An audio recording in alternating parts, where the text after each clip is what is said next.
याला हे दुपारी चंद्रावर गेलं का रे? असं म्हटलं तर कसं रे आपलं व्हायचं? थांबा ना बाबा, ते मी तेच सांगतोय ना बाळा, तेच सांगतोय.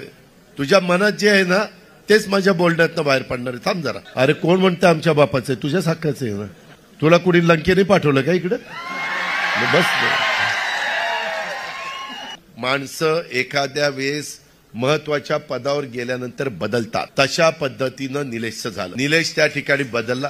त्याच्या अवतीभोवतीची चांडाळ चौकटी त्यांनी तर पारनेरकरांची वाटच लावलेली असल्यांना आपण सोडणार नाही. ते किती मोठ्या बापाचा असू द्या, तू तुझ्या घरचा.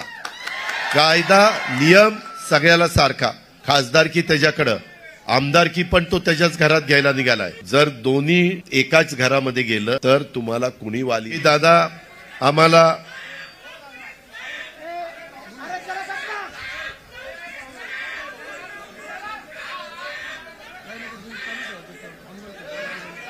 याला हे दुपारी चंद्रावर गेलं का रे? असं म्हटलं तर कसं रे आपलं व्हायचं?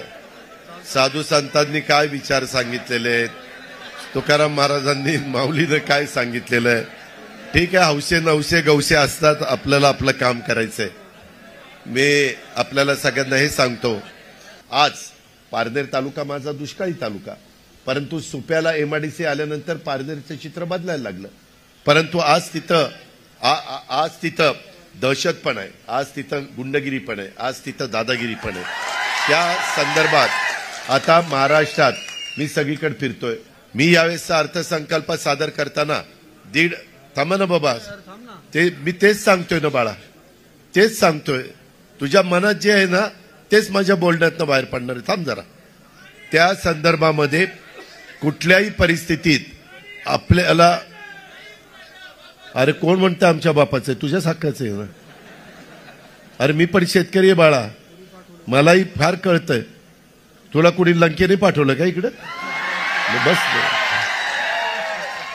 त्यामध्ये ह्या का ज्या गावच्या बोरी असतात त्याच गावच्या बाबळी असतात. कशाला बोलायला सांगताय मला? अरे थांबा रे बाबा, हे काय चाललंय चिठ्ठ्या द्यायचं? माणसं एखाद्या वेळेस महत्वाच्या पदावर गेल्यानंतर बदलतात. तशा पद्धतीनं निलेशचं झालं. निलेश त्या ठिकाणी बदलला. त्याच्या अवतीभोवतीची चांडाळ चौकटी त्यांनी तर पारनेरकरांची वाटच लावलेली. मी तुम्हाला सांगतो, एकंदरीतच मी अर्थमंत्री म्हणून मला यंदा 1 वर्ष मी विरोधी पक्षात होतो, 1 वर्ष कोरोनात गेला, 3च वर्ष मला मिळाली. 3 वर्षामध्ये ह्या बहुतेकांच्या तालुक्याला हजारो कोटी रुपये देण्याचं काम मी केलं. पारनेरला पण मी 1,500 ते 2,000 कोटी रुपये दिले. मी फाईल सह्या दाखवतो, माझी सही फायनल अर्थमंत्री म्हणून. ठीक आहे, बाकीचे कोणी क्रेडिट घेत असेल, पण पारनेरकरांनो लक्षात घ्या, मी तुमच्याकडे बघून, कारण शिरूर आणि माझं पारनेर फक्त मधी नदीच आहे.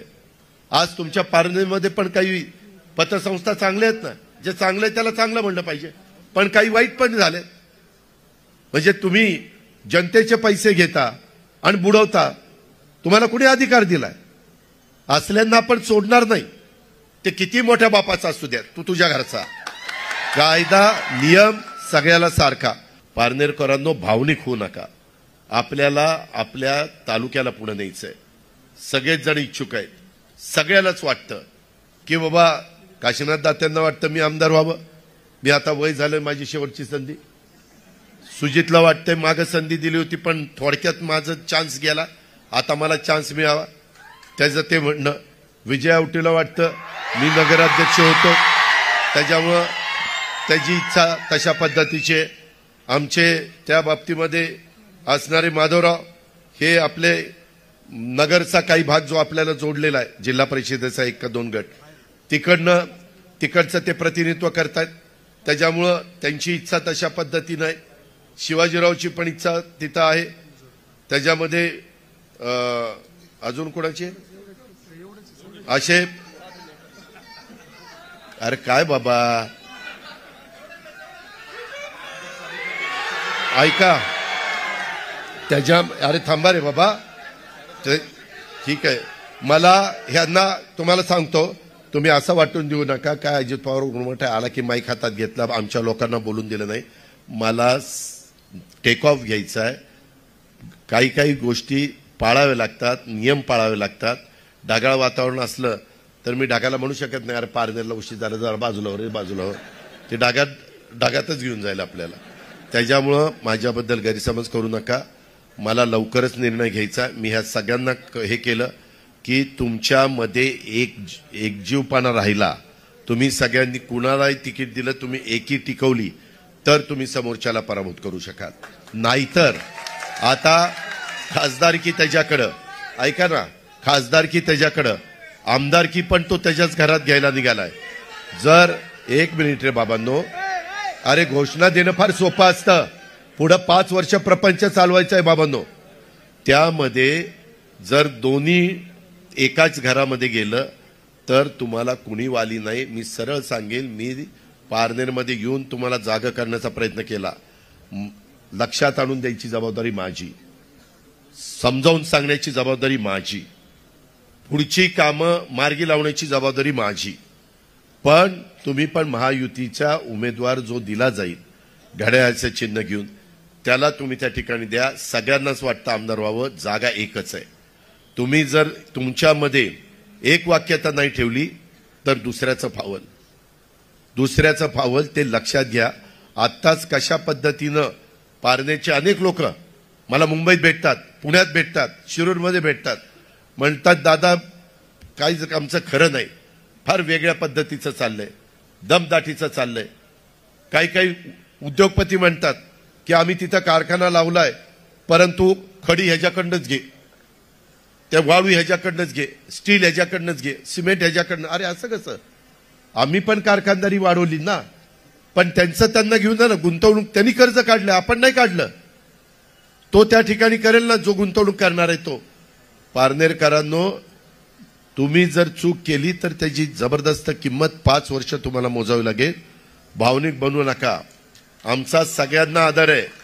आम्ही पवार साहेबांचाही आदर करतो. आम्ही काही वेगळे कुणी नाहीये. परंतु आता आम्ही काम करतोय ना, आम्ही राज्य चालवतो ना, आम्ही संस्था चांगल्या चालवतो. माझी पुणे जिल्हा मध्यवर्ती सहकारी बँक येऊन बघा, 0% व्याजाने पीक कर्ज देतो मी शेतकऱ्यांना. मी संस्था चांगल्या चालवतो. पण एकट्या माझ्या तालुक्यात चालून चालणार नाही. मला त्या नगर जिल्ह्यात पण चालवायच्यात, मला त्या चांद्यापासून बांद्यापर्यंत चालवायच्यात. नाहीतर मी नुसतं सांगणार मी 3636 दिले आणि तुम्ही 2900 घेतले. 700 रुपये टनाला कमी.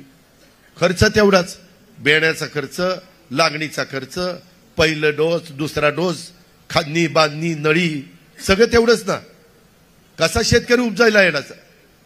आज आमच्या भागामध्ये आर्थिक सुबत्ता आली. का आली? की त्यांच्या कष्टाला योग्य दाम मिळालं म्हणून आली. त्यांच्या दुधाला योग्य दर मिळाला, त्यांच्या पोल्ट्रीला योग्य दर मिळाला, त्यांच्या ऊसाला योग्य दर मिळाला, त्यांच्या फळबागांना, त्यांच्या भाजीपाल्याला योग्य दर मिळाला. प्रक्रिया करणारी कारखानदारी करता येतं. करण्याची हिंमत पाहिजे, करण्याचं धाडस पाहिजे. माझी तुम्हाला विनंती आहे की बऱ्याच गोष्टी मला त्या निमित्तानं सांगता येतील, पण माझी आपल्याला आग्रहाची विनंती आहे की आम्ही कानूर पठार भागाला लिफ्टचं 1 TMC वेगवेगळे पारनेर कारखाना, सुपा MIDC मध्ये, प्रगतीमध्ये, उद्योगधंदेवाडी आणि सुप्यामध्ये अजूनही कारखाने यायला तयार आहेत. वातावरण चांगलं ठेवा. ते म्हणतात की आम्हाला इकडे यायला, कारण आपला नवीन काल परवाच मला हे भेटले नितीन गडकरींनी संभाजीनगर ते पुणा नवीन मार्ग तयार केलेला आहे. तो झाला की आणखीन आपल्याकडे रहदारी वाढणार आहे, इकडचा लोड कमी होणार आहे. अशा पद्धतीनं पण मोबदला चांगला देणार आहे, चांगला जमिनीचा दर देणार आहे. माझ्या शेतकऱ्यांना वेगवेगळ्या पिकांना दर मिळून द्यायचा आहे आणि ते केंद्राच्या हातात आहे आणि केंद्र आमच्या विचाराचं आहे. आम्ही तिथं जाऊन आणू भांडून. नाही भांडलो तर तुम्ही आम्हाला जा विचारा किंवा दादा तुम्ही तिथं म्हणला का नाही आता करत, हेच सांगायला मी आलेलो आहे. वेळ कमी आहे, समजून घ्या एवढीच विनंती करतो. पुन्हा फॉर्म भरण्याच्या निमित्तानं किंवा अजून एका सभेच्या निमित्तानं येईल, पण गाफील राहू नका, भावनिक होऊ नका. काही जण आणखीन काही वेगवेगळे सांगतील. पैशाचं सोंग करता येत नाही. पैसा करत असताना त्याच्यामध्ये विचारपूर्वकच ते करावं लागतो. आज अतिशय कमी वेळेत मी तुम्हाला कळवल्यानंतर तुम्ही एवढ्या मोठ्या संख्येने इथं उपस्थित राहिलात त्याबद्दल आमचा अशोक सावंत असेल, विजय आवटे असेल, माधवराव लामखडे असतील, काशीनाथराव दाते असतील, सुजित झावरे असतील, आमचे बाकीचे सगळे सहकारी असतील, प्रभाकर शेठ कवाद असतील, जे जे इथे मान्यवर आहेत सर्व मान्यवरांना मी धन्यवाद देतो. यावर तुम्हाला काय वाटतं ते कमेंट करून नक्की सांगा आणि व्हायरल मराठी चॅनलला